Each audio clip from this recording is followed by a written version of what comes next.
Hi, I'm Adam Jennings, and this is Awaiting Approval, a podcast about the messy human side of creative leadership. Today, I welcome back Lou Maxon, founder at Maxon House and Awaiting Approval Season 1 alumnus, for a relaxed two-way conversation about his journey, the lessons he's learned, and what it's taken to lead with creativity and honesty. And if you're looking for part 1, head back to Season 1. You'll find part 1 of this conversation. And here it is, part 2. Lou, hi, welcome back to the show. Oh, thank you. It's great to be back.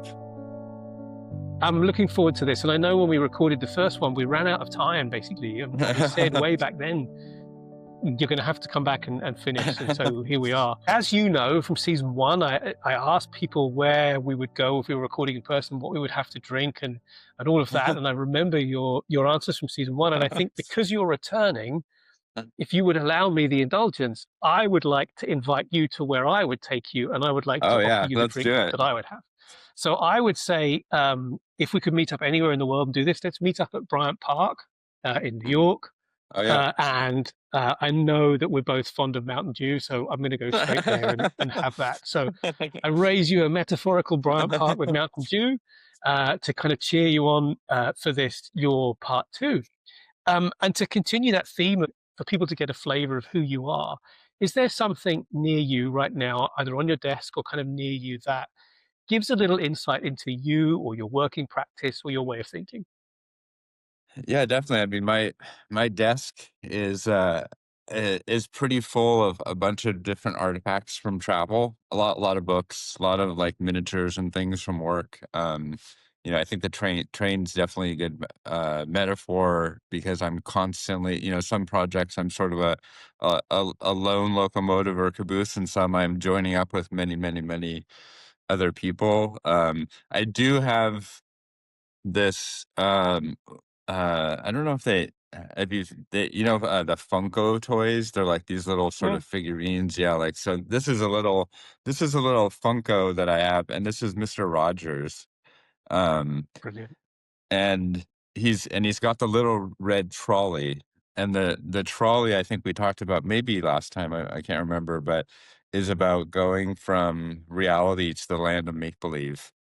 And I think that's a lot of what we do, right, in our work, is we sort of gather, discover, ingest insights from clients, and then we sort of have to like detach ourselves and go to a place where we create and imagine, and then we bring that imagination back to reality, to the audiences. So I think Mr. Rogers, for me, someone I watched as a kid growing up. I didn't really quite understand the big concept of the trolley in terms of what it means for me now. But I think Mr. Rogers is two things. One is that idea that you do have to give yourself space to explore and create, and the second is that it's a very good reminder. Mr. Rogers himself, I think, is a very good reminder of kindness. That even in whatever environment you're in, however you're being treated,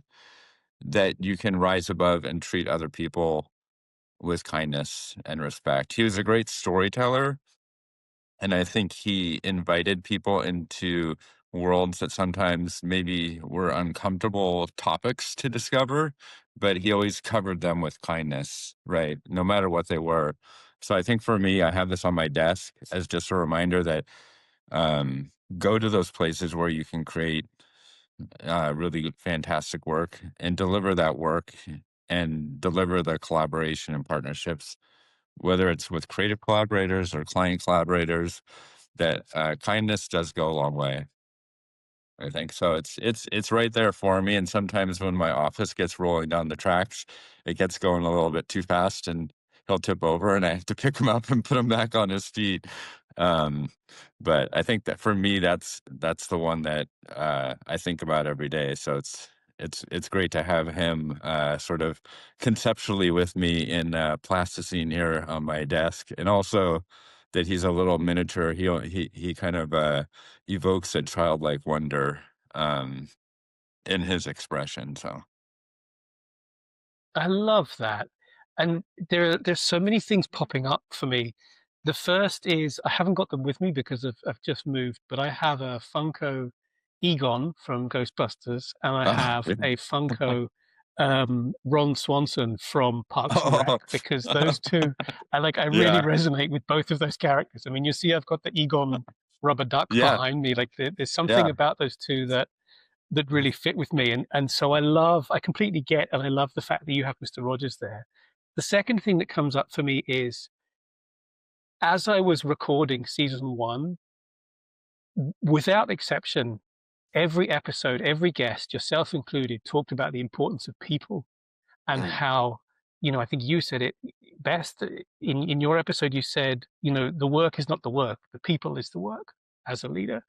And what I'm hearing in every episode that I've recorded so far of season two is about kindness, is about mm. treating other people with kindness, is about it's about needing kindness to needing to be open to receiving kindness. And so I think it's fascinating that, 6 7 months ago when I recorded season one, there was that theme, and none of the Yeah. guests, none of you had spoken to each other. You didn't even know who the other guests were as we were recording them. Only I knew, and you all mentioned about the importance of people. And the same thing here. None of the season two cast know anybody else. They don't know what we're talking about, and you're all mentioning kindness. So I'm wondering if there is a sort of a universal need, or a universal gap in that right now, and people are searching for kindness. It certainly feels like something that we should all be kind of way more mindful of. And so I love that Mr. Rogers is there in front of you every day, reminding you of that. When I'm Yeah. when I'm talking about season one and your episode, um, what was your um, what was your hope doing that episode that people would take away from it? And have you had anyone sort of talk to you Yeah. about it and align with that? Yeah, I was actually interviewing someone, um, for a role, and he brought up, and he had I think he was just doing some research, so he had listened to that episode, and, I think, um, we talked a little bit about the AI work, and that really resonated with him because it's the role that he was looking at was had AI connection, the idea around sort of ethics and responsibility, and that AI is not an AI like a celebrity in a campaign. A celebrity itself is not an idea, nor is AI an idea. And so I think, um, when he shared with me his thoughts about the episode, I think he appreciated this idea that it's still about ideas and stories, and that the technology is a sort of a means to an end, but it's not the idea, right? And having a value system around how we're going to use things like that as creatives, I think really resonated and helped him kind of, even before we had a discussion, helped him understand sort of where I stood and how it aligned, with his values. So it was actually really great timing, um, to have that out there, because I think it also sort of helps people filter between, do I want to work with this person? Does this person align with values? So doing, podcasts and telling stories like this allows people to sort of get to know what you stand for and what you don't stand for. So not in a way that each person is a brand themselves, but a brand is as much as defined by what you won't do, as what you do. Um, and I think it's interesting because I think, in the same way that I think there's a big push right now, as much as there's a push for AI, a lot of people are chasing it. They're not I don't know that they really know why, but it's the thing everybody's chasing. But I would say that sort of antidote to the AI is actually the original storytelling, and the people who are telling stories, maybe in a traditional way. And I think it's the same thing with the kindness question, right? I think we're I think we're in a moment where, a lot of people have maybe, and we were just talking about this before, right, with the airport and traveling. Like, there's almost a global culture right now where people have sort of forgotten some of those Mr. Rogers manners or Mr. Rogers kindness. And there's almost like this appetite of excuse for people sort of not minding their manners or misbehaving in public or not being kind because it's sort of socially acceptable, right? With everything that's going on. And so I think we have to over index right now with kindness, not, at home with family, with strangers, with people in general, because it's much easier to get mad. It's harder to stop and be kind, right? And I don't know that being mad or getting frustrated or sort of like uh being loud really sort of resolves anything faster than being kind. I guess is the way. And I do, I find myself sometimes with like junior creatives or younger folks, maybe who entered the creative field through a different field. um every all of us, especially I think for you and me, like we've been through enough stuff. Like we've tried big things. Some things work, some things don't. I don't know necessarily that if you try something and it doesn't work, it's a failure, because we don't learn as much when everything works as we do when things don't work. But I think there's a culture of being so careful and trying to predict perfection, right? Like, getting canceled or not dialing in or delivering a perfection that I do see more and more in our creative community, that, we talk about, you know, not failing, but I also see like there's a lot of people that aren't even pushing to try new things because they're afraid of making a mistake and being called out. Like it used to be that, if someone rolled out a new brand, there wasn't sort of like the pitchforks waiting. you know, People wouldn't come Right. up to the company and be like, I don't like your branding. It's horrible. Change it. Like we've seen with, Cracker Barrel and these other examples. And now everybody sort of has a front seat to all this work. And to me, and I think I've said this before, but unless you're in the room when those decisions are being made, I think everybody has the right to critique that work. But unless you're in the room and really know, like, sort of the factors that go into that work, um, I don't know that it's like super responsible for that to be the sort of reputation of the creative community, if that makes sense, right? I mean, we all know Yeah. it's really hard to it's hard to sort of bring something really new out today, which I think is why so much stuff looks the same. And then when you throw in sort of the aggregation of AI, right? It's like this mix of everything that comes together, but it in and of itself, it can't really do anything by itself. Like you are the musician that's picking up that instrument, and you have to know to sort of tune it and make it sound beautiful, not just sound beautiful and play music that it's designed for, but play music that's unique to you or the brand you're working for. So we have to take these commodities and turn them into something different and special for the need, right? Because if everything's the same, that's not very interesting. So I answered that in a long, in a long. Anytime we can have like AI and kindness in the same conversation or anecdote, but I do think those like these polarizing forces of like you know sameness. It's a great time of opportunity. Like I will say, like there's work I'm doing now that I couldn't have done 6 months ago because of AI, but um, I'm trying to bring as much humanity story first, and then sort of AI is sort of technology agnostic that's under the hood, versus like the car is not the AI, like the car itself that you see driving around conceptually, that's not AI. That's like the design, that's the story. The AI is under the hood, right? And so Wow. Wow. I think it's just we just have to remember that all of us, whether or not we're in the creative community or we're a client or whatever, we're all still people who enjoy hopefully really meaningful and thoughtful stories, right? And so I think at the end of the day, the rules of engagement are still the same.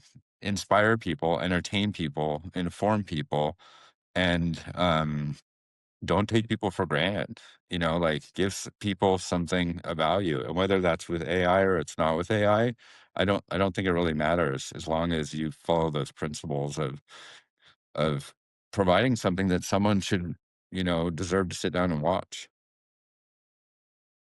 I think you've absolutely like dot connected perfectly and nailed each dot right on the head to confuse a whole Mm. bunch of metaphors. But Yeah, yeah. A lot of like dots. as you were talking, like you know, you were talking about the kindness piece and the idea of that's lost right now. Like I thought this morning, I was walking the dog and I sneezed twice as four complete strangers walked past me. It was a group of three and then another guy behind them, and none of them said bless you. And I thought that not I wasn't offended or anything like that, but I thought that's really odd that four people, four adults walk past someone that sneezes twice and none of them say bless you. I say bless you if someone random near me sneezes. And it's just that kind of level of um, kindness that we're missing, I think, more and more and more. And part of that, I think, is, you know, being getting to a getting to a point where we're afraid of everybody. We're afraid of talking to strangers in case something bad happens.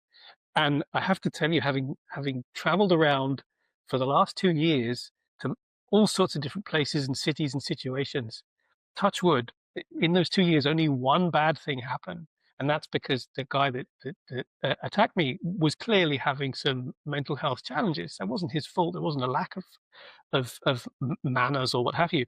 But nothing else happened because I think inherently we're good. People are good, and Yeah. we've forgotten that. We've become too scared to say bless you. We've become too scared to see someone and say, "Can I help? Do you need a hand with something?" You know, and I think part of that is filtering through into what you were talking about when, you know, a brand launches something or rebrands themselves, and then there are all these pitchforks in the comments section because we've lost in a way we've lost the ability to in real life say bless you to someone, but the Yeah. anonymity that an online comment section has given us has emboldened those who have an opinion and will give it to kind of step forward and attack something like that. And I can remember um, you know, back in sort of 90, what was it, 99, 2000, 99, when The Phantom Menace came out, right? And there was the Yeah. first trailer for that that broke the internet, broke YouTube, you know, like nothing worked because so many people were trying to watch it. But then when the movie came out, the vitriol against George Lucas and oh, this has ruined my childhood, you know, and then all the subsequent reboots of like 80s TV shows Yeah. and what have you, they've all ruined people's childhoods. And it's sort of that viewpoint that has kind of grown from there, and that vitriol that's behind the anonymous comment section. Um, and then to your last point, you know, the idea that, and I'm paraphrasing here, but like creatives less and less, well, maybe not creatives, but brands less and less are willing to take a risk on a concept or an idea. They're willing to push the boundary a little bit to kind of test, is this okay? Have I gone too far with this campaign or with this brand or with this product? You know, and I think of that like I can remember seeing designs for concept cars, and or even like high fashion, like you see, you know, these hugely elaborate costumes that people wear, that the models wear walking down the catwalks, and you see these almost ridiculous looking, like Jetson looking cars that are the concepts, and they never get to the everyday, right? That those ideas get kind of watered down as they go through product development, but you can still see the core of that idea that they were trying to kind of push the boundary with. And I feel like that's not happening anymore as well. So I think you've absolutely kind of pinpointed those three and like triangulated that all together. Um, and I it kind of brings me nicely to one thing that I wanted to talk to you about, which was like, where do you see the creative industries going? It could be your specific Mm. disciplines, or it could be just in general. And what's your hope for the creative industries? I mean, I definitely, I think we can all agree, like, the last 12 months, 24 months, it's been I think it's been really challenging. We go in these cycles, right? Like, I remember, in my world, there's sort of three worlds. There's like the agency environment, there's the in-house environment, I guess there's sort of like the startup environment, which isn't you could be working with a startup at an agency or or in-house, right? And I remember when it used to be that the gold star was if you were really, really good, you got the top job at the agency. And then it kind of went, and then the tech companies came, and it's like, oh, if you're really, really good, you don't work at the agency, you go work at the tech company. And then I think a lot of people soured on that because of everything that's gone on and sort of what's happening in that world right now, just like culturally, politically, whatever your opinion is, whether you love it or you don't like it or you think it's toxic, whatever. And I think I think the agency, it hasn't swung back to it's like great to work at an agency again.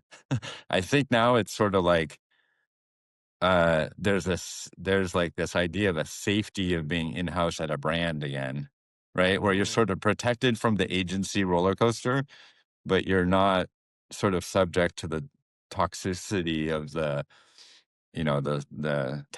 tech startup. And I think I feel like we're starting. I don't know if we're coming out of it or people are just tired of all the uncertainty, but I think we're starting to see signals of good work again, slowly. I mean, I don't know how it is.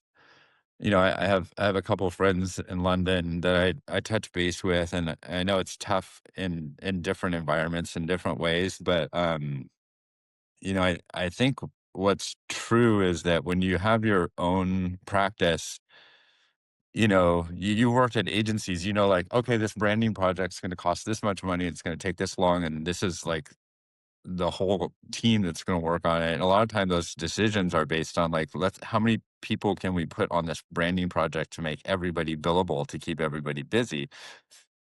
But when you're doing those same projects as a sole entity, client, it's different because a client, it's not like, oh, let's have this take 6 months. It may be like, I need this complete process done in 4 weeks or 6 weeks. So I think the thing that shifted for me is seeing that clients, everything is moving a lot faster. The expectation is things get to from your head to the paper to the customer a lot faster. And to your point about the concept cars and the fashion show, having come from the car world, I think be, because of this like MVP mentality, there's this new baseline where it's just like acceptable to roll out sort of mediocre work the first time, right? And if we think Mm. about, and it's interesting to see, especially as someone who grew up following Apple, like the tides have shifted. Like it used to be that Apple sort of waited on the sidelines and watched everybody else sort of fumble out go to market, and then they would just sort of come out of left field with the thing that everybody else had done, but they did it so well, and it was so tight, right? And down to every last detail. And I don't know, especially here, like right now in the Americas, like I'm seeing commercials like with Google where they're basically just poking fun at Apple because Apple hasn't figured out AI, Apple hasn't figured out foldable screens, foldable devices. And it just kind of feels like it's a little bit of a spin, right? Like everybody's like waiting on the sideline until the first person dips their foot in the pool, you know? And I think it's leading to this sort of like incrementalism, if that's a word. And it's so focused on like on product design and products that are just not great. I'm not seeing like great things. Like I'm not seeing great things in car design. I'm not seeing great design, and it's been sort of like hero worshipped like tech. And I feel like they've taken the conversation off of delivering actual uh entertainment or interest to customers. Like it's all about like who worked on this, who did this, how quickly we got it out, how much AI it has in it or not. And I don't see people like you and me as consumers, like I don't see like creative people getting excited about products. You know, like like human consumers, people and I'm not talking about like a toothbrush. I'm talking about like like a big purchase, something that like I don't know that we're seeing a lot of that magic. We're not seeing it from Disney. We're not. I mean, maybe we're seeing it from like Netflix or some other. Or even like I mean, I think in some ways, some of the shows that Apple's putting out are better than the products they're putting out.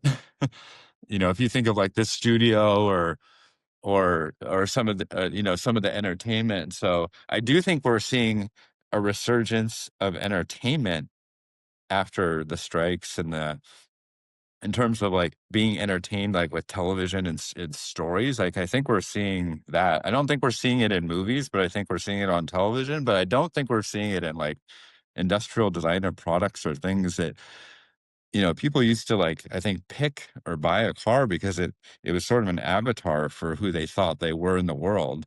I just I like I'm not seeing it. And those are much bigger risks with cars because they're planned out 5, 7 years in advance, right? So, you may go see a car today, but like that thing was, you know, that thing has been in the hopper for a long time. And I just, I want to see, um, like, I want to be amazed, as a creative. And I think we have a higher bar for ourselves and our work, but we also have a higher bar, I think, for each other because we know, like, this is what we do. Like, we literally get paid to take things that people aren't even thinking about and bring them into the world. And hopefully we're delivering some of that, that kindness, joy, and wonder and magic in the things that we make.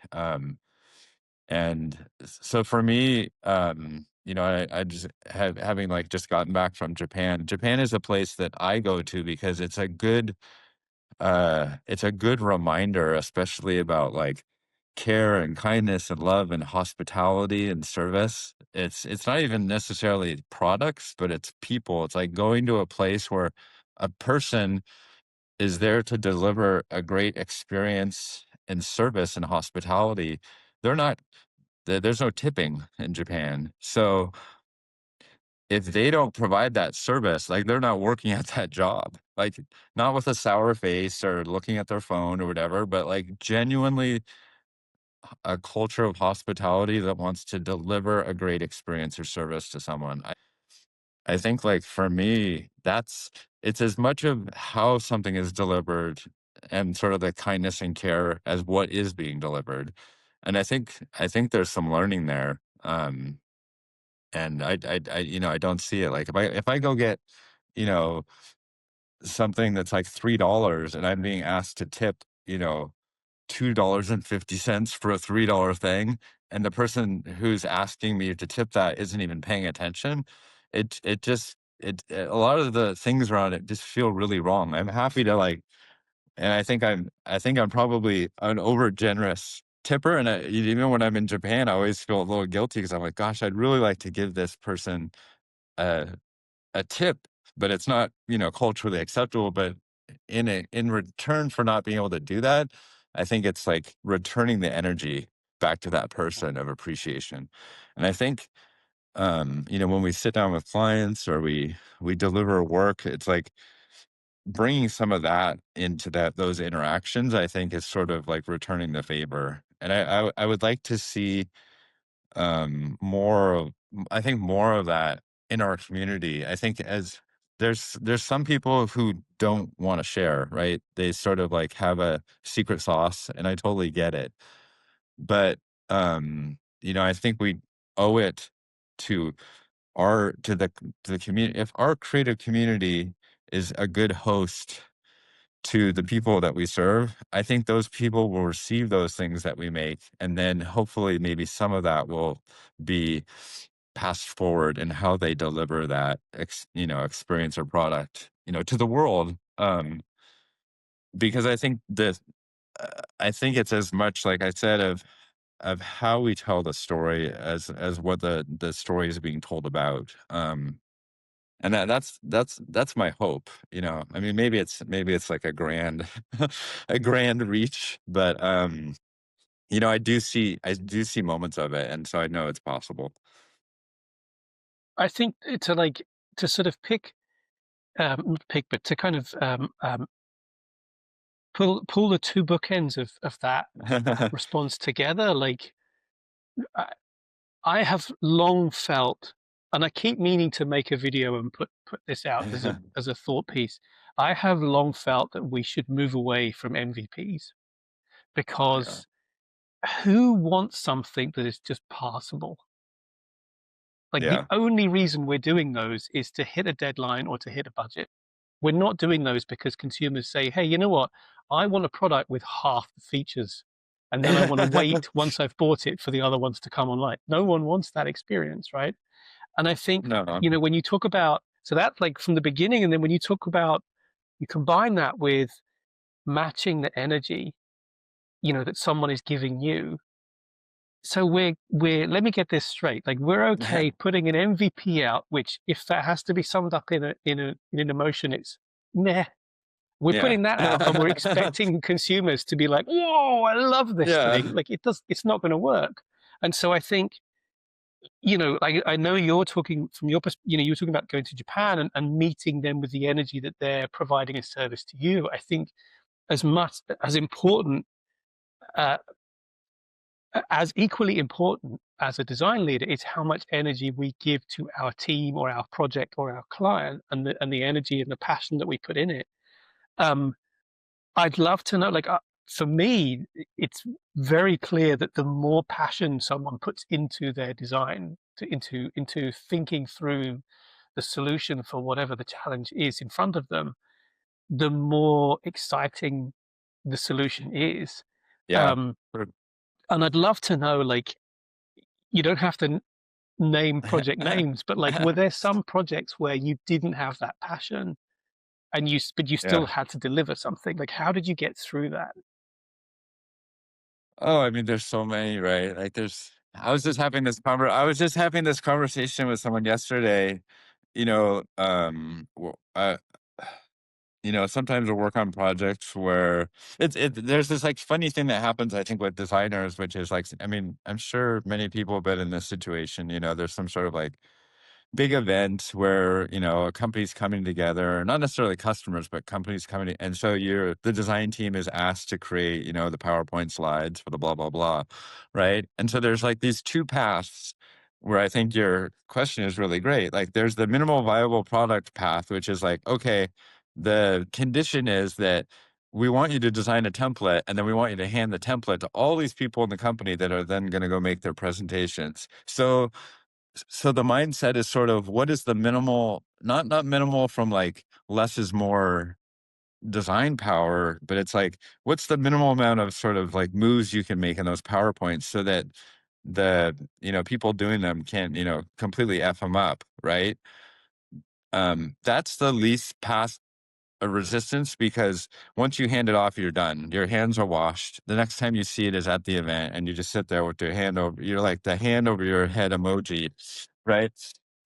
The second path, which is the most, is a lot harder, more work, and least taken, is what if the designer or the creative team designs the presentation, like not in PowerPoint, but in InDesign or whatever. They are responsible for making the changes. It's more work, but the end experience for the people watching it is not like this snore fest of 70 slides of bullet points, right? And I've been in situations where we get to that point and we have to make that call. And, you know, I think you can tell right at that moment who on the team sort of like groans when they realize that we're going to go the path of the harder path, which is we're going to we're going to be a good host to all those people that are going to be sitting in that room watching. And like I said, we're going to give them we're going to deliver the same information that would have been in that PowerPoint, but we're going to do it in a very like hospitable way. We're not going to make them fall asleep. We're not going to bore them to death. I don't know that it's going to be entertaining, but we're going to respect the audience, and I remember listening to talks, Brian Collins, and I think he has like a whole talk on this, like, the minimal viable product versus like, the sort of like absolutely fucking amazing, right? And Apple used to be, I think Apple was that, like Apple or Jobs was about, make it just like fucking brilliant, right? And it's a choice. The technology is there to do both. It's a will and a care. I think to your point, I think, I mean, in the sort of architecture, I guess, or design world, like the Eames have the quote about like being a good host to your guests, like anticipating the need, thinking about the experience, delivering a great. And I think if you care about it, it's not really even a decision.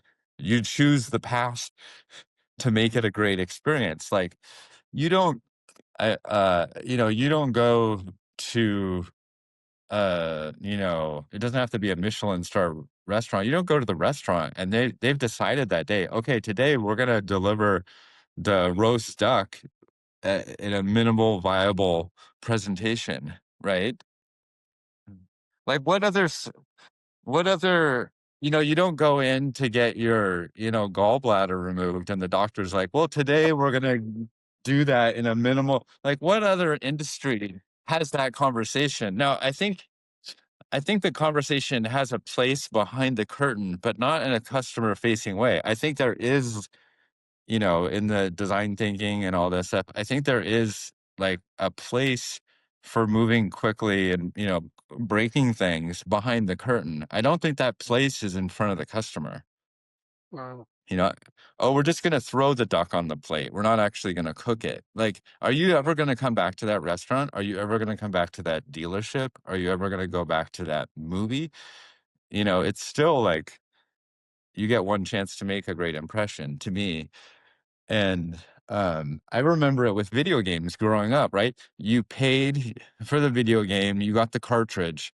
The entity of that cartridge was the lifetime experience of that game. You didn't have to pay for add-ons, you didn't have to do software updates.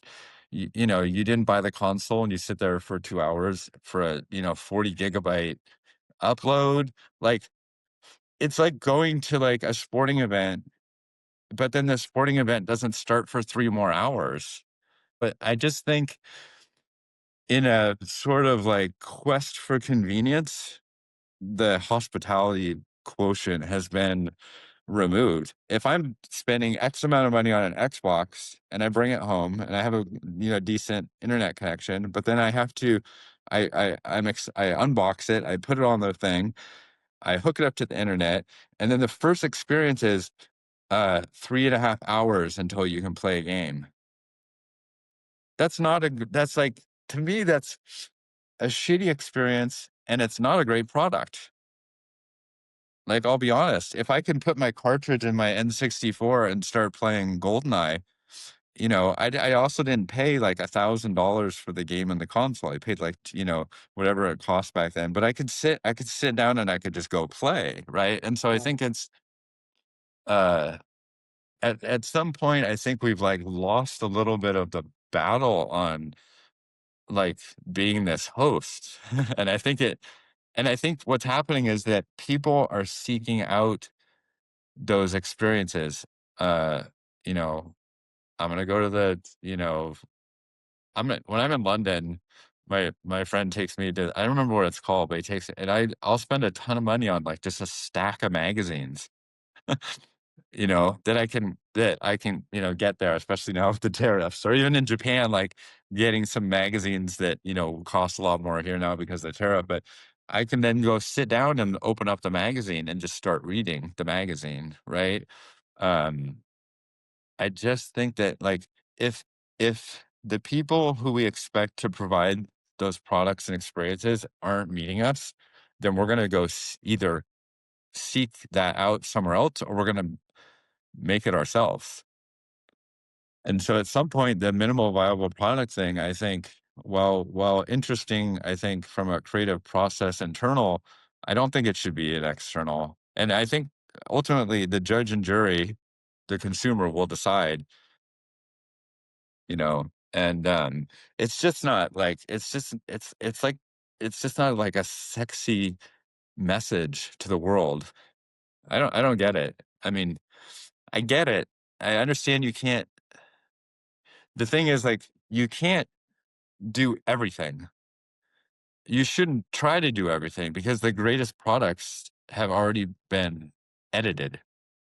Well, Like great designers, great, I think, product engineers, whatever, they realize that if I throw everything at it, it ends up kind of being nothing. If I make some key decisions, like, it's the same thing about like going to stay at a nice hotel. Like they're not gonna give you everything, but they've made that you've trusted and you're paying them to make really critical decisions about the experience that you're gonna have, right? And that's why you choose to go there. Um, you know, if you're on the flip side, if you're withholding everything valuable from the experience or the product, and there's nothing left, and you're sort of just like, then we're back at the commodity discussion. Then I'm going to just go stay at a Motel 6 because I'm not expecting anything, right? right. I mean, I just need like a mattress to sleep on for the night, and I'll be on my way. But I'm not at the Four Seasons or the Ace Hotel. So I just as for me, when I feel like I'm not excited as a consumer, I will then go seek out like these very unique experiences to remind me that they do exist, and then I'll try to bring them back in to things because at the end of the day, people may not remember. People don't really remember like the pillow they put their head on or what the stationery was in the hotel room, but they are going to remember how they were treated when they were greeted. A good example is this is a really great example. So, I have a couple Instagrams out there. One is sort of like around architecture and design, and um, this woman that followed one of them, it's for a cabin project. It's called Maxon Cabin on Instagram, and I'm posting just sort of things I see as inspiration that's going to go into this next project that we're doing. And this woman that does social media for this hotel in Kyoto called the Genji Hotel. And she sent me a message like literally a week before we were leaving for Japan. And we already had our entire itinerary like mapped out, detailed. And she said, "Hey, we would like to host you here in Kyoto if you're able."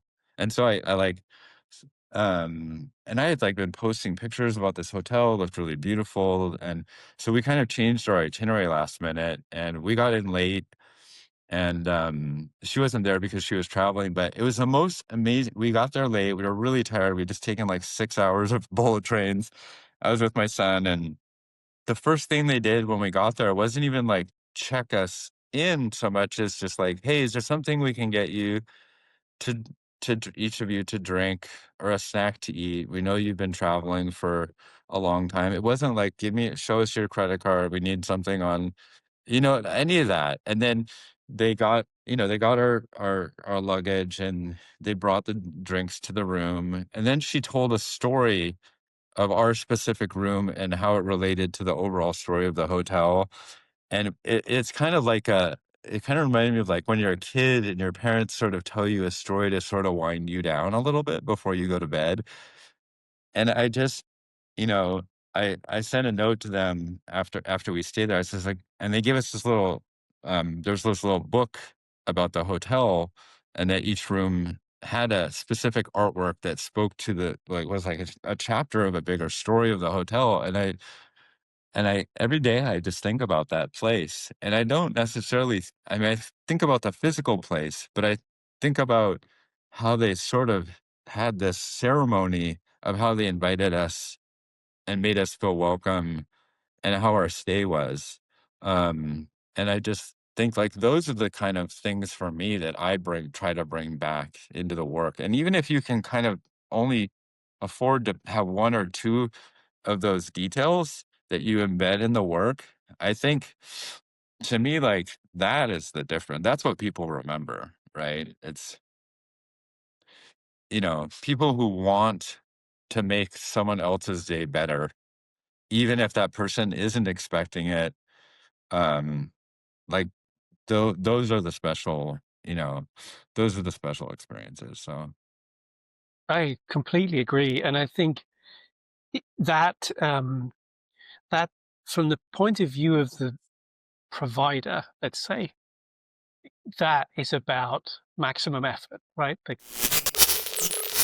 Hi, if what we're talking about in this episode is resonating with you, the challenges faced are the ones that are in front of you right now, the path they've taken is your dream career path, whatever it may be, stick around until the end of this episode to find out how you can work directly with me to level up your leadership skills.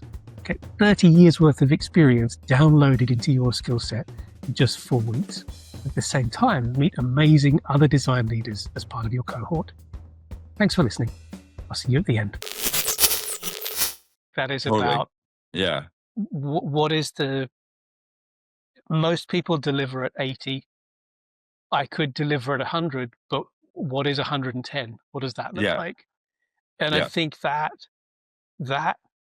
doesn't have to. I think maybe there is a worry, especially with creatives, and probably very rightfully so in some organizations, that comes from pressure from the top, pressure to hit a deadline, pressure to hit a budget, pressure to whatever.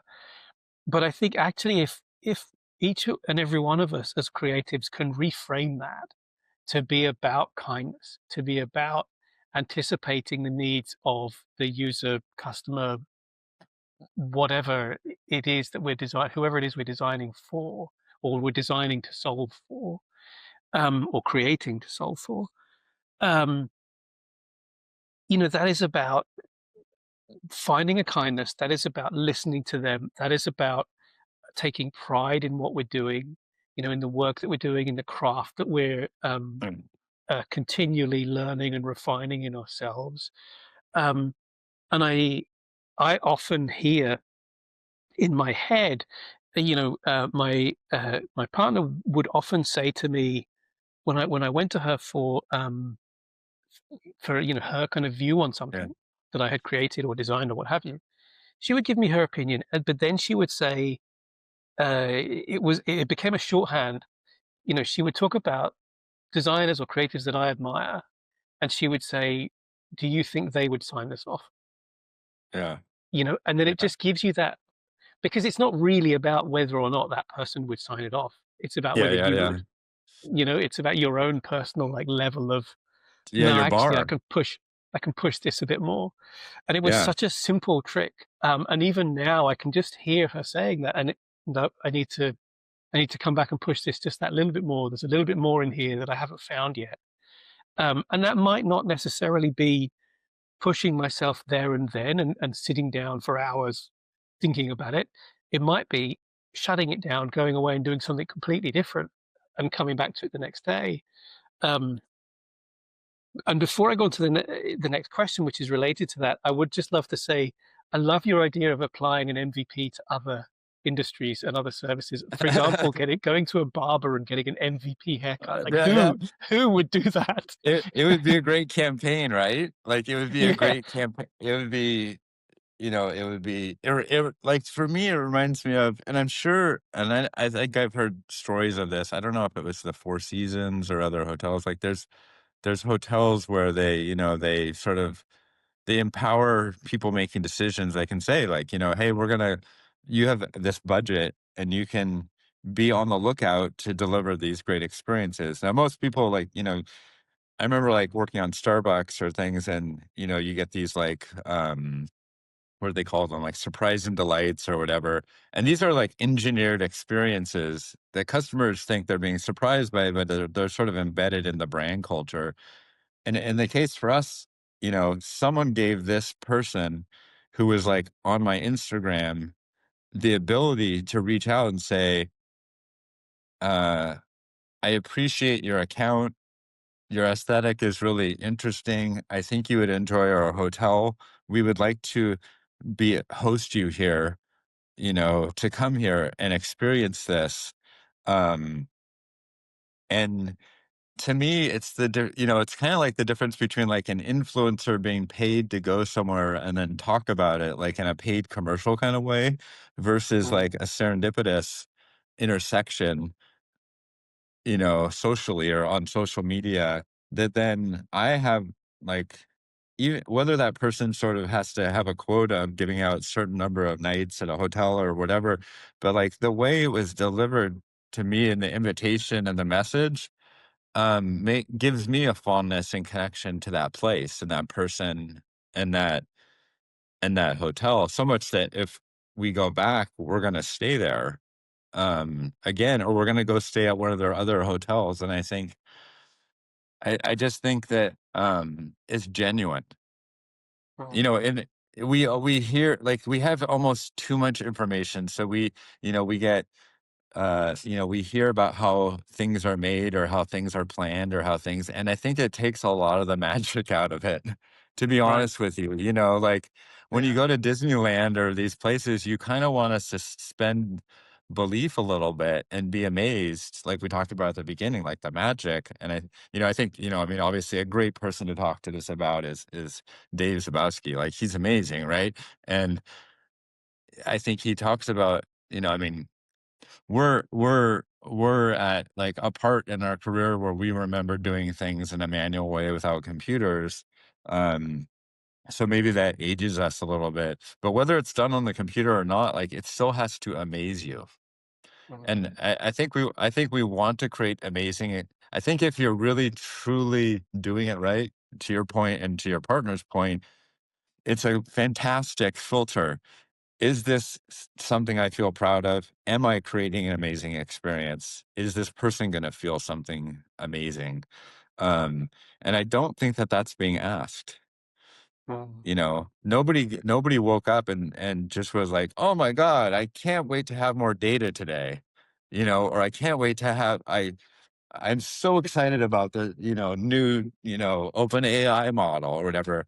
All those things are ingredients and part of something, but if the whole isn't amazing, you know, people, you sit there, I mean, I don't know, I don't do it. Like if I go and have an amazing meal, I'm assessing the meal based on the minute I walked in the restaurant, how someone, mm, what my service was, the interaction with the waiter. If the chef came out, great. If not, whatever, not required. But I'm not asking for like a list of every single ingredient that went into that thing. I just know that they looked at my experience as not just the meal, but the meal was really like all the senses, right? mm, And I think that's mm, the shame of the MVP, is that you whittled everything down. It's like, what's the least that we can deliver and still get paid? It's just like a shitty way of, I think, being alive. Like, yeah, you can fly to Japan and take 10 connecting flights and save yourself a ton of money, or you can fly direct or a one connection, whatever, and get there. Either way, you're still going to be jet lagged for the first 24 hours. Whether you sit in the back of the plane or whether you sit in first class, whatever, the plane gets there at the same time, right. right? Right. And so it's just like, I I just I just feel like we've lost a little bit of that experience. We're like forcing like this MVP mentality, but we wouldn't want it ourselves. To your partner's point, I think there's just like, I'm surprised how often people forget that they're also people. Right. Right. And I think that right there is the social clip for this episode. I love that. You're talking about, this. the lady contacting you through Instagram and inviting you to, to host you, it reminded me of, and that it didn't matter to you whether or not that was something that she was sort of, eh, she had a quota to reach or whatever. It was the Yeah. way it was done was genuine and authentic. And it reminded me, a couple of years ago, I went into, I'd had a brutal morning packed with meetings, and the meetings hadn't gone badly, but I was just exhausted. And I had something like half an hour before the next meeting, and I hadn't had breakfast. And so I went into a prep sandwich place in I think this was back in Yeah. Edinburgh, to just to grab a quick sandwich for lunch. And I chose what I was going to have, and I schlepped up to the counter and I put it on the thing, and the woman rang it all through. And then I went to get my card out, and she said, "Don't worry about it." And I said, Yeah. what do you mean?" And she said, "You look like you could do with some good, a good deed, and we have a thing. You look like we could do with a good deed." And I said, "That's incredible. Are you sure?" Thinking that it was her that Yeah. was, like, she was saying she would pay for it. And she said, "Yeah, we have a thing here. Each member of staff every day can, if we want to, we can, use the company to Combat. gift and comp it, and you look like you could do with it." And I was so grateful for that. I got teary, and I thanked her. But then I felt, and I felt like that was such an amazing piece of customer experience. Like, for whatever the cost of that sandwich was to Yeah, prep, yeah. which was probably something like 50p. I mean, the markup on Yeah, those yeah, must be yeah. incredible. And like, I didn't care that she was even telling me that this was a thing. Like, I Yeah, didn't yeah. even care that, because it still came from her noticing, "He looks like he's had a crappy morning. This might cheer him up," you know? Um, and and that's always stuck with me as a really good piece of customer experience. And when I started working with Fantasy, the design experience agency, and we were working on a Salesforce, multiple Salesforce projects. Most visual designers, when they go to Fantasy, they go there because of the really super cool, sexy visuals that they do for all these brands. And Salesforce, by Salesforce's own definition, their brand is not that, right? It's Yeah, tailored yeah, yeah. towards CRM and SaaS. And so and SaaS as an acronym always makes me laugh because it is anything other than SaaS, as in the other meaning of the word. But Yeah, yeah, yeah. so whenever I More had sus than right, fast. exactly. So whenever I had new team members coming on, especially that were new to the agency, I could sense when they heard that it was going to be working with the Salesforce brand, I could sense a little bit of disappointment in them because that's not why they They have can't. sort of battled so hard to get, accepted into Fantasy, or brought aboard at Fantasy, I should say. And so I would say to them, "Look, I get it, I understand, but here's the thing, everything that we do is to try and solve something that makes an experience more delightful for whoever that experience is Yeah. for," which is awful English, but you know what I mean.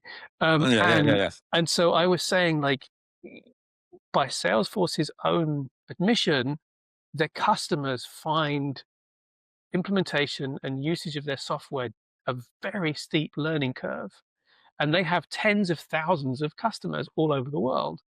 And so if you can solve something that makes someone's day-to-day usage of this system better Yeah. for tens of thousands of people, you're making their day-to-day better. Yeah. Is that not a brilliant challenge to work on, and that seemed to sort of tip the scales the other way around. And it just comes back to that idea of where is the delight that we can put into an experience. And by delight, I don't necessarily mean that in a, oh, what's the word? Um, I mean, it's more like nuanced, right? yeah, it's like it doesn't necessarily mean delight, like specific delight in that moment, like a moment of joy. It might be that a process is smoother or easier, or Yeah. that it's more understandable, or that it's easier to get on board with, or swifter to get whatever it is you want to be achieved with the product. It's that's all delight in a way. That's all an ease, which is what we should all be working towards. And to sort of come back to your original point, I think if we have kindness in mind when we're designing something, surely that must help us get down the path of providing a delightful experience. Yeah. No, I think it's totally true. And I think look, I think we've all seen like when we talk about scale, right? Like scales, like scaling things, and I think in your case, like that person that delivered that experience, when you got your sandwich, if like scaling sort of like with thoughtfulness, it's great if you could help 1,000 people, 100 people, 1,000 people, like she did to you that day, to make their day better. I think that's a great example of the good of scaling. The bad of scaling is what we talked about, which is let's figure out the minimal viable product and multiply that times a million, right? Uh, the the sandwich shop company has figured out that they're going to make these sandwiches regardless, right? Like they're in the business of, they may be in the business of making sandwiches, but at the end of the day, like you could have watched a commercial about what happened to you and you'd be like, oh, that's really nice. But the fact that it happened to you is always going to be way more powerful than a commercial. Mm, You know what I mean? So mm, if you can bring that same sort of, um, feeling like you have an emotional connection to that sandwich shop, not because of the sandwich, but because of that person. And you and I know that it's not just the brand team's responsibility to deliver the brand expression, right? It's the, janitor that helps move the bucket out of the way when the customer comes to the door so they don't fall on their ass, right? It's the woman who helps you with your sandwich. It's the IT person that helps you troubleshoot because the sandwich you ordered that's supposed to be delivered got stuck, whatever. It's everybody's responsibility to be the face of that brand. And like those hospitality behaviors, those are what should scale. Like I can make a right, million sandwiches, but I can't, right. if I don't scale care or kindness or hospitality, I'm just making 1,000 sandwiches, and so I think it's Mm, really I think it's really important, like, are we scaling the right things? I guess is the question, you know what I mean? Like, the mm. product, yes, of course, but if the product is MVP, should you really scale it? Well, Are yeah. there bit um, I, I think the thing, like one of the beautiful things about that sandwich example is it works on so many levels to create delight for multiple people. So it gives me delight because I feel someone's seen me and someone's taken a step forward with kindness. It gives that person a delight because she will have felt, "Oh, I did a good deed today. yeah, I did yeah, a good thing," you know? It helps the company because now 3, 4, 5 years on, I'm still talking about it. I'm yeah, still yeah, mentioning their name in a exactly. positive light. And so that's free, free good word of mouth for them. And I don't always buy sandwiches from there, but whenever I see one, if I'm hungry, I do remember that and I go and buy one. Yeah, So like yeah, it just works on so many levels. And I think wherever we can find that and inject that into our processes, creative or not, I think yeah, that is a real key thing. One of the things that I was working on with Salesforce was with their customer care team, and I was always genuinely impressed at how the focus of everyone I spoke to from senior leadership down was about helping the customer. It was not about the primary goal was not about revenue. That was a yeah, secondary goal that came about from providing great customer care and great customer support. And I was so impressed with that because it's not often that that happens, right? The primary goal of organizations, especially large multinational ones, is money, money, money. And so yeah, to find this team that had that really authentic desire to pursue the delight and the support, was something different. You mentioned, a while back, there was something I said I would love to come back to, and I would love to hear that now. We talked about finding these roots, but taking our time doing that.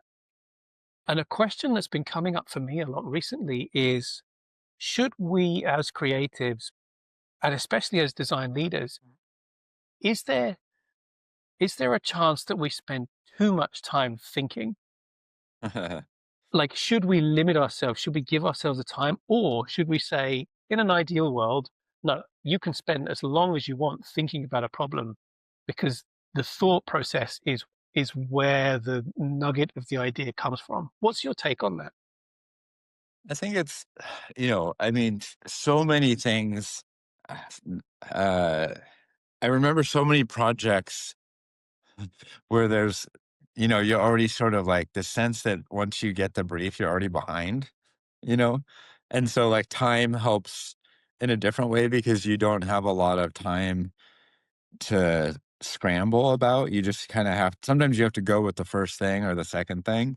Um, I think I mean, I have, clients I've worked with for a long time, and some of these projects are really long, like a museum project, maybe 6 years, right?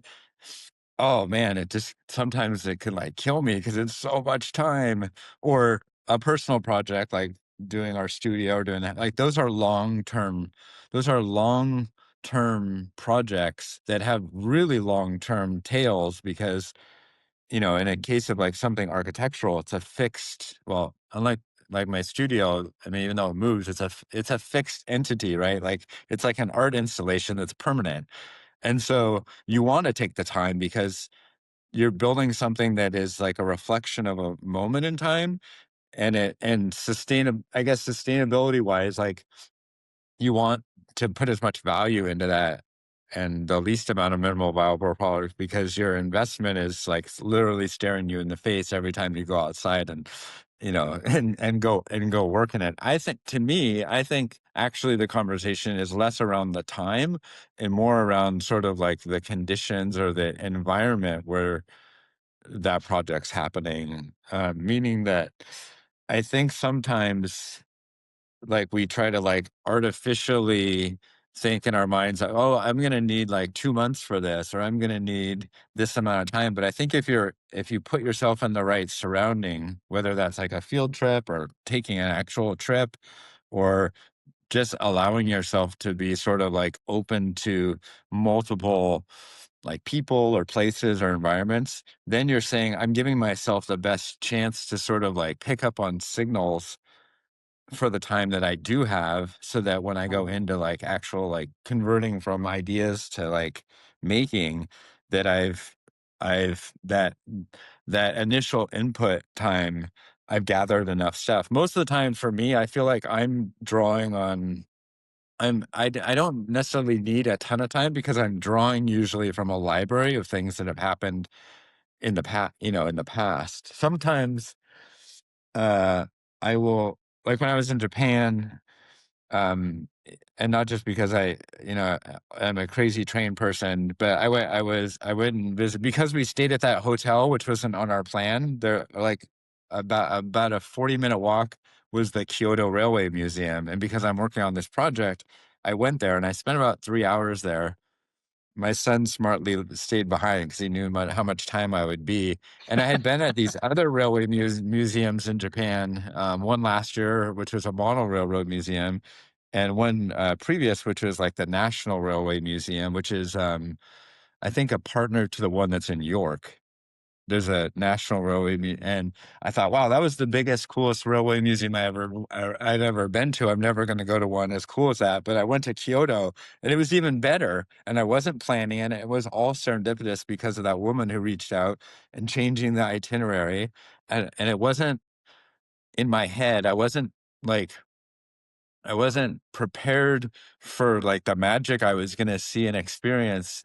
And the first thing I did was I took pictures and then I wrote sort of like a little write up, and I shared it with the architecture team.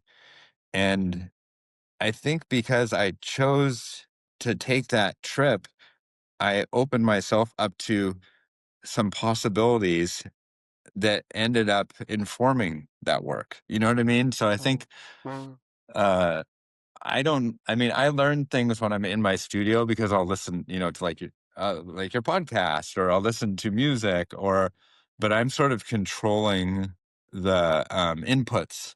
You know what I mean? But when you mm, take a trip, or if you go somewhere, you're controlling that you're going somewhere, but you can't really control what you're going to see or experience. Like, you couldn't control that you're going to walk in and that woman's going to comp your sandwich, and it's going to change the sort of like path of your day. And so I think when we sort of open ourselves up to something bigger, and sort of knowing that we don't, like, accepting that we know that we're going to go somewhere, but we don't know what's going to happen, I think that oftentimes seeps into the work.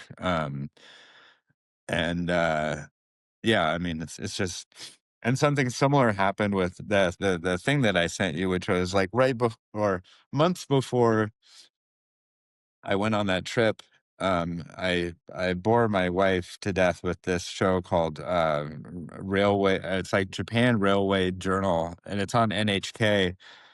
And I watched this episode, and it was this episode of this really small uh, private railway in Japan, and they a lot of them struggle because there's so few people, and so they have financial issues, and so they opened up this experience where you could go and learn how to operate this 114-year-old rail car, and you get to actually operate it online. And I was like, wow, I saw that on TV.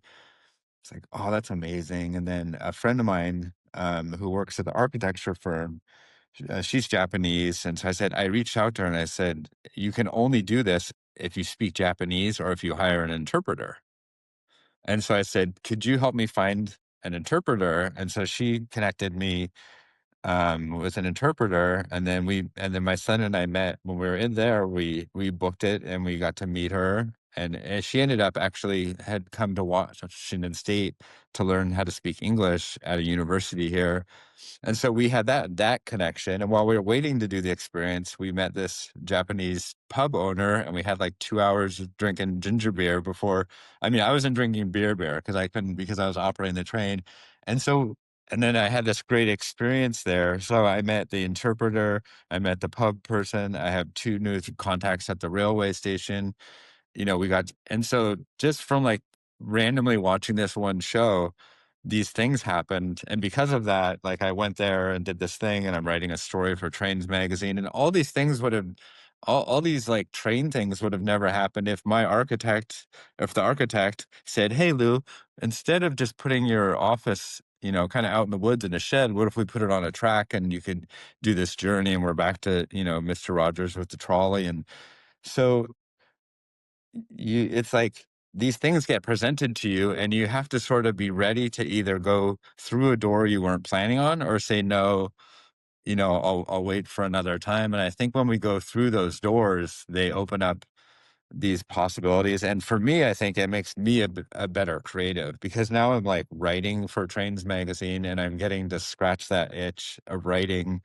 I don't really get, it's not a financial decision, it's an adventure decision, you know? mm, And I think when you're touching all those sort of like keys, when you do go and create something for a client, like, they're benefiting from all that DNA mm, that you're putting into all these creative pursuits. I think they they get that, and I think mm, you are sort of right. They're hiring you because, well, they know you can do the work, but they're really hiring you, the person. Like, you are the signal. And I think the thing I think about, I remember I was going to share this with you, and I'm sure it's been like on LinkedIn, but um, there's a lot in like social media with influencers about like who's interesting and things like that. And I think it's the wrong approach. I think it's like, I think it's the quote was something like, to be interesting, be interested. mm, You know what I mean? And mm, I think people who mm, are interesting, it's because they're curious and they're interested, and they activate on the things that they're interested in, and then they go do those things, and because of those things, they naturally sort of send this beacon, like, I want to get to know this person. Like, And that's kind of how I feel like at this stage of my creative life is like I want to sort of invest my capital into being around those people, um, and doing those adventures. Because I think in doing those adventures, the sort of reciprocal effect is you you gather all this new sort of source that you can then bring into this work. And I think that's I mean, that's, like, the most fun. I mean, I would have never imagined me sitting here talking to you in London from my office that moves on rails. That's not something that was ever planned. A lot of people even when I go to Japan and, I share the studio, like, people get really excited, not just because they have a embedded train culture there, but people get excited that someone actually did it. Someone made it. Mm, Someone went mm, through, and I think because I went on that journey, now there's all these new journeys that have opened up for me, both in the train world, but also creatively, because people see and they say, I want to work with the guy who did the train office because he's someone who followed through on this idea. It wasn't my idea, but I was open to that signal and we made it. And because we made it, um, people are attracted to you know, that interest, and I think mm, it's taught me to sort of just, like, not even question it, but just own it.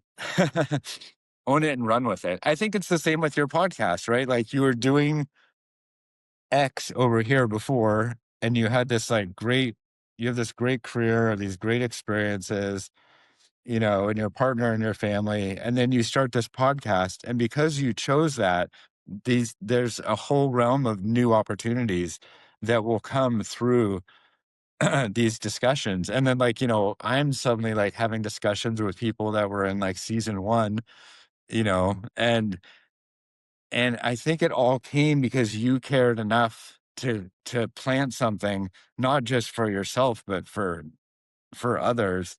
And because you did that, I think you get the reciprocal effects, but it's not your intent. Like, mm, your intent is to make something for others. And I think in doing so, it's sort of like the gift giving, right? You don't give the gift to get credit for giving the gift. You give the gift because you want to give something, either a thing or a time of yourself to other people. And I think that that's the truest hospitality. mm. That comes back. Thank you for that. I really appreciate that, and I appreciate you saying that, like, this, the whole point of this, right from the very first sort of germ of an idea for this podcast was to allow people to sit in on conversations between two people who have, I've often said that the only prerequisite for a guest is that they have achieved at least creative director or above level, or whatever the equivalent is in their creative discipline. So that when you listen to an awaiting approval podcast, there are two highly experienced people who are going to have a normal, open, honest conversation, and you get invited to sit down and listen Yeah. and hear that, Yeah. and be there and be present for that. And then it's up to you to take away whatever resonates with you, whatever gives you energy or drive or enthusiasm to then go after your goals, or to face challenges that we're talking about that we faced or that are similar. And that was always the drive behind this, the impetus behind putting this out there. So I appreciate you for saying that. And I appreciate everyone who has been a guest season one, and the current season I'm recording, because this is a lot of time and a lot of effort from all of you, and because it's not just the recording, it's all of the admin Yeah. beforehand, it's all of the Yeah. admin and promotion afterwards. And and I know that you all do this, and you all show up for this for the same reason, that you want those either coming into the industry or wherever they are in their career to listen to this and get insight and um, enthusiasm and energy from this.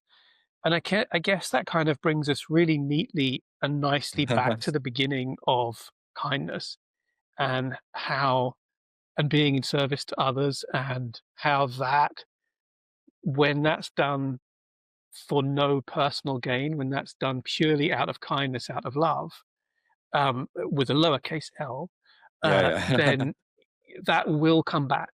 You know, the universe has a way of sort of circulating that back to you. And I think it's certainly true to say that day when that woman comped me that sandwich, the rest of my day was much better. And I can't put my hand on my heart and say I then went on that day to do good deeds for other people.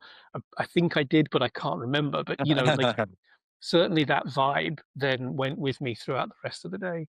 And Yeah. I think we're so I think we need to I think you're absolutely right. I think we collectively need to come back to putting kindness into the world, um, as a standard, not Yes. looking for something in return, but just because that's what we as beings should put out there for whoever else it lands with. I So it was only like 6 months ago, 7 months ago that you answered the standard question that everybody gets at the end of the episode. So I won't force you to kind of retread that. So what I was thinking instead was, what does it take for someone to get your approval? yeah, I love the question.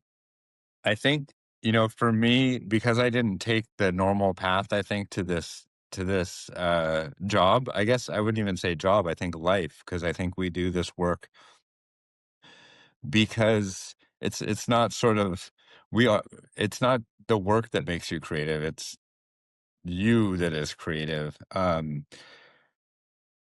I think for me, I'm not really I'm not sort of like the judge and the jury about whether someone gets to like I'm granting approval of folks. For me, it's more if someone has a great experience working with me or enjoys working with me and has an unsolicited, endorsement of me, that's really their choice, right? To make that approval. I think what I expect, and I set the expectation with people I work with, is I want I want to sort of provide that hospitality experience in terms of like being a good creative partner.